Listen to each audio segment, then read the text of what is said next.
আপনারা জানেন আমাদের দেশের একজন অতি পরিচিত ব্যক্তিত্ব আমার দেশ পত্রিকার সম্পাদক ডক্টর মাহমুদুর রহমান সাহেব গতকাল শেখ হাসিনা, চৌধুরী আবদুল্লাহ আল মামুন এবং আসাদুজ্জামান খান কামালের বিরুদ্ধে জুলাই গণ অভ্যুত্থান চলাকালীন যে মানবতা বিরোধী অপরাধ সংগঠিত হয়েছে সেই মামলায় সাক্ষ্য প্রদান শুরু করেছিলেন। উনি গতকাল তার সাক্ষ্যে শেখ হাসিনা কিভাবে ষড়যন্ত্র এবং নীল নকশার নির্বাচনের মাধ্যমে একটি বিদেশি শক্তির সহায়তায় ক্ষমতায় আসীন হয়েছিলেন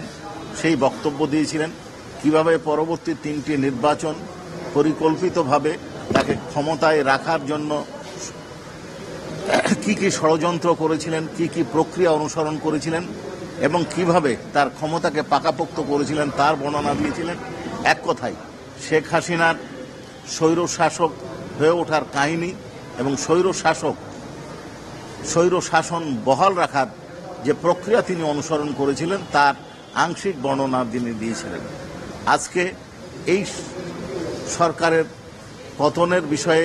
উনি আলোচনা করেছেন এবং বিভিন্ন উদাহরণ টেনেছেন। তার মধ্যে প্রথম উদাহরণ ছিল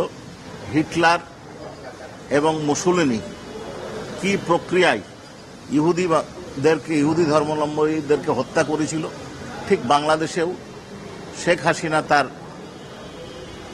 রাজনৈতিক প্রতিদ্বন্দ্বী এবং বিরোধীদেরকে হত্যা করেছিল, অত্যাচার করেছিল, নিপীড়ন করেছিল, সেই বর্ণনা উনি দিয়েছেন। এছাড়াও স্বৈর শাসকদের কি পরিণতি কিভাবে হয়,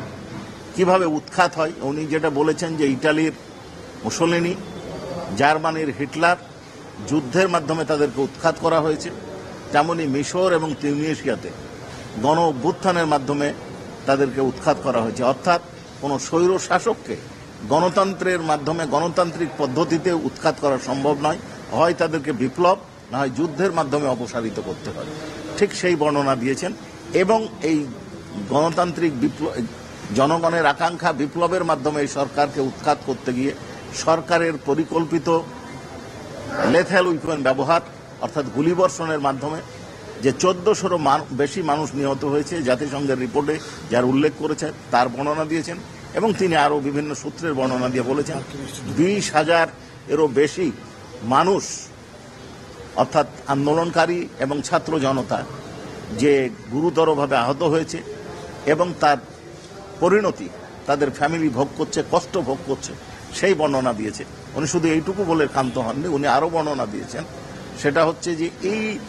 জুলাই বিপ্লব চলাকালীন সময়ে যে শুধু মানবতা বিরোধী অপরাধ সংঘটিত হয়েছে তা নয়, তার 15 বছর এর স্বৈর শাসন আমলে